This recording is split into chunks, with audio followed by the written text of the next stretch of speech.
Mulutku penuh dengan pujian kepadamu ya Yesus Tuhan. Sepanjang hari ku beri penghormatan kepadamu ya Allahku. Shalom saudara-saudara yang kekasih di dalam nama Tuhan Yesus. Berjumpa kembali bersama saya Yosua Heru Setiaji. Sebelum kita akan memulai firman Tuhan, kita akan berdoa terlebih dahulu. Bapa di surga, kembali kami datang kepadamu mengucap syukur, banyak terima kasih buat rahmat anugerah-Mu yang begitu heran kepada kami semua ya Bapa. Pertolongan-Mu, penyelamatan-Mu ya Tuhan yang begitu indah dalam kehidupan kami.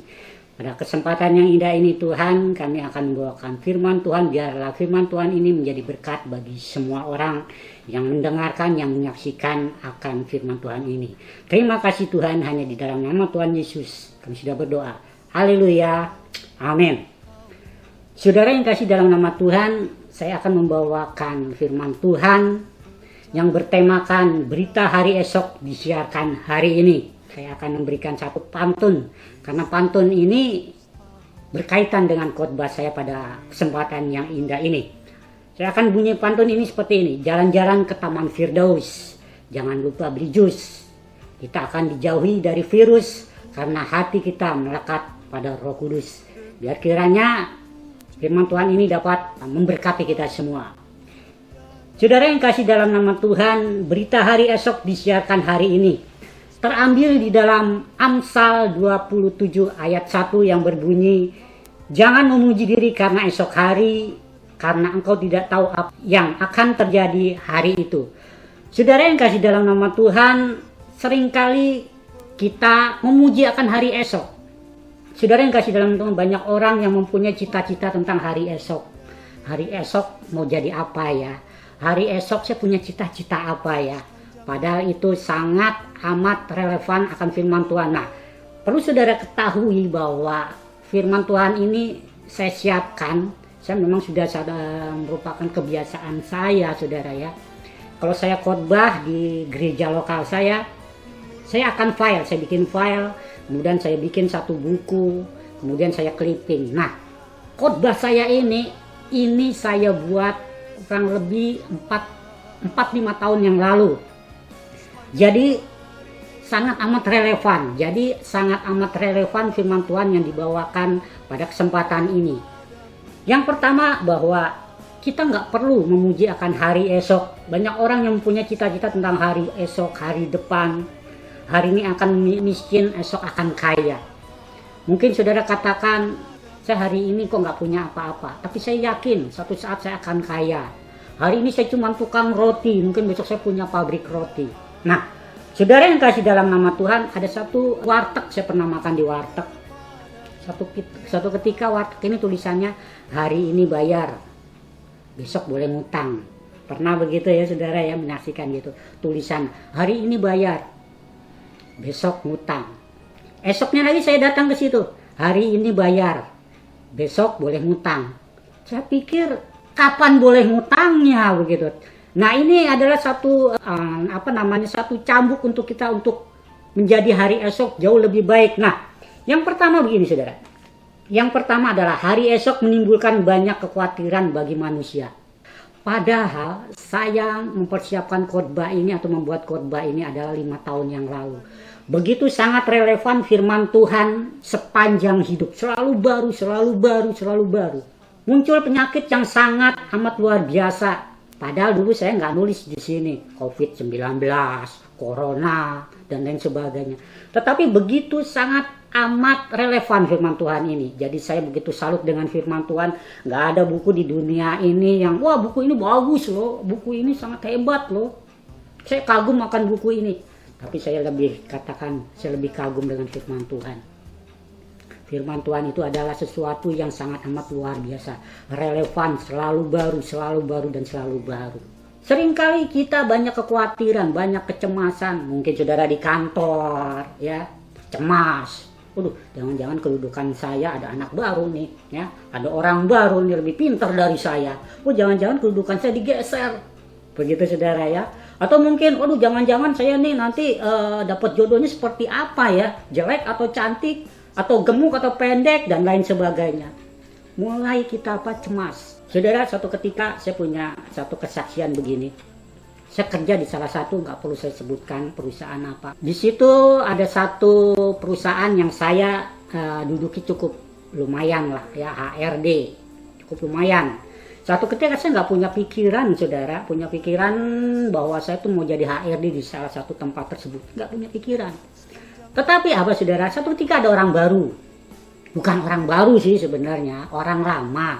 Dia keluar, kemudian saya masuk, kedudukannya diambil, dipakai dengan saya, masuk saya. Kemudian orang baru itu masuk, ya, bukan orang baru yang orang dudukin pertama itu.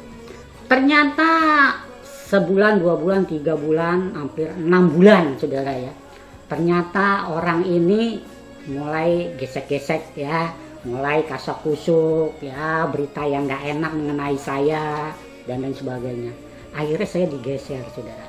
Padahal saya nggak punya kekhawatiran, oh jangan-jangan orang ini geser saya. Enggak, sama sekali tidak, saudara ya. Tetapi tahu-tahu orang ini nilik-nilik bos ya, agar saya dikeluarkan. Akhirnya saya mengundurkan diri. Saya bilang udah nggak nyaman di perusahaan ini, saya mengundurkan diri. Akhirnya apa yang terjadi, Bapak Ibu Saudara? Setelah saya keluar setahun lebih, ada berita. Ternyata orang ini adalah, memang dulu kepercayaan bos ya. Orang ini ternyata nusuk bos dari belakang ya. Dia nusuk dari belakang, kemudian dibongkarlah semua yang namanya rahasia perusahaan itu. Nah, bos ini sangat menyesal. Aduh, kenapa saya ngeluarin Yosua ya. Tetapi saya katakan bahwa saya nggak punya rasa dendam kepada orang tersebut. Saya biarkan, saya hidup mengalir saja, Bapak Ibu ya. Saya hidup mengalir saja. Apa yang Tuhan katakan pada saya katakan yes. Ya. Nah, hari esok menimbulkan banyak kekhawatiran bagi manusia, apalagi zamannya COVID-19 ini. Saudara yang kasih jalan dengan Tuhan, firman Tuhan katakan jangan khawatir akan hari esok, apapun yang terjadi, kau tetap tenang saja. Karena dengan ketenangan engkau melangkah maju. Kita tenang aja dalam situasi seperti ini. Kalau kita makin kalap, makin ya gerubak-gerubuk dan lain sebagainya, kita nggak bisa fokus dengan firman Tuhan. Kita nggak pernah memikirkan maunya Tuhan apa gitu. Seperti apa maunya Tuhan. Karena kita nggak fokus, karena kita selalu memikirkan kekhawatiran. Ya, mikir, wah di zaman sekarang ini jangan-jangan nanti saya kena virus, kena corona, akhirnya jantung lah ya, akhirnya dipikirin terus, imun kita menjadi turun dan lain sebagainya. Akhirnya kita jadi apa? Kena lah yang namanya virus itu nempel di dalam kita. Tetapi kita fokus dengan firman Tuhan. Hari esok menimbulkan banyak kekhawatiran. Dulu ada satu koran yang namanya Sinar Harapan. Pernah ya Bapak Ibu ya, pernah dengar atau mungkin tahu. Slogannya begini. Kalau Sinar Harapan itu berita hari ini disiarkan hari ini. Tapi kalau firman Tuhan, berita hari esok disiarkan hari ini. Nah, jadi yang pertama adalah kita harus fokus kepada kebenaran firman Tuhan. Harus fokus pada kebenaran firman Tuhan. Di Amsal 15 ayat 16 dikatakan, lebih baik sedikit barang yang disertai takut akan Tuhan daripada banyak harta dengan disertai kecemasan. Pak, kalau gitu kita nggak boleh kaya dong, kan karena kita cemas. Nggak begitu juga gitu ya.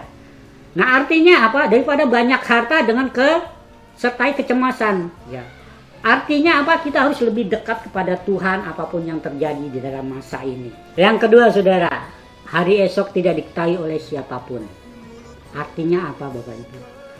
Penuh dengan misterius.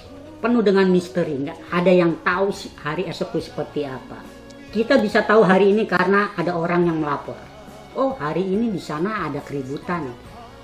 Hari ini di sana ada kerusuhan. Hari ini ada demo dan lain sebagainya. Satu ketika saya paling males nonton televisi, berita itu paling males. Karena penuh dengan kecemasan, ketakutan yang pertama tadi saya katakan. Nah, nggak ada yang tahu ya, karena apa? Diberitakannya kalau orang tahu, oh di sana ada ini loh, oh baru tahu. Atau mungkin kita baca koran, oh hari ini tuh ada ini, atau baca nonton televisi ya. Mungkin di televisi swasta banyak sekali ya live disiarkan secara langsung situasi kondisi saat ini, detik-detik saat ini. Karena ada orang yang mengabarkannya, karena ada orang yang memberitahu. Nah, tetapi Anda tidak akan tahu hari esok. Hari esok akan begini, ini penuh dengan misterius. Nah, saudara, bukan berarti kita hidup tanpa rencana. Dalam Yakobus 4 ayat 13 dikatakan, jadi sekarang hai kamu yang berkata, hari ini akan atau besok kami berangkat ke kota anu, di sana atau tinggallah 1 tahun, kemudian berdagang, dapat untung, sedangkan kita tidak tahu hari esok. Jadi firman Tuhan ini begini, saudara. Ada orang yang pergi ke kota lain, kemudian nggak punya planning, main bikin aja satu pekerjaan ya. Nah kemudian di sana dia berdagang, kemudian nggak punya planning apa-apa. Sedangkan dia nggak menyerahkan dirinya kepada Tuhan. Saya punya planning ini loh Tuhan. Kalau saya pikir-pikir, kalau saya mau review kembali ya, saya banyak sekali planning. Ada A, B, C, D. Tapi saya cuma bilang sama Tuhan gini, Tuhan saya punya planning A. Ya, Tuhan saya punya planning A. Biar kiranya Tuhan menyertai planning saya ini. Satu saat cepat atau lambat. Tuhan saya punya planning B. Satu saat engkau akan mengizinkan atau kalau kehendak-Mu biarlah terjadi dan lain sebagainya. Selalu kalau punya planning saya akan katakan kepada Tuhan. Saya akan melapor kepada Tuhan. Walaupun ya mungkin satu saat akan terjadi. Nah, saudara yang kasih dalam Tuhan, saya akan bersaksi begini. Satu ketika ya, anak saya ini adalah anak saya yang nomor 2 ya. Ceritanya kan kemarin ini kan lulusan kemudian memilih satu tempat ya, milih sekolahan, ada di situ ada yang A, B ya, dia pilih dari satu zona pokoknya istilahnya zona A, zona B dan lain sebagainya.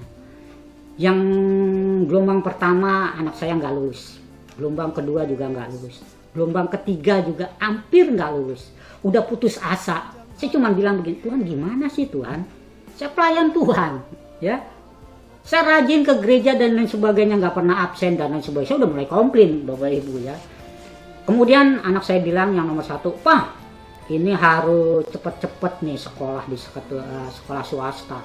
Karena nanti kuotanya habis. Saya berpikir gini, loh justru yang kalau kita masuk swasta itu kan ya siapa aja boleh masuk, kapan aja boleh masuk. Makin banyak makin kaya sekolah itu kan, kepala yayasannya semakin kaya. Anak saya bilang, ayo Pak cepet Pak daftar. Saya daftar di salah satu sekolahan Katolik dan lain sebagainya ya. Saya masuk ke situ, saya beli formulir, kemudian anak saya ikutin zona yang RW gitu ya Bapak Ibu Saudara ya. Masukin zona yang RW. Saya nggak memikirkan hal-hal yang macam-macam gitu saudara. Akhir ya udah masukin aja.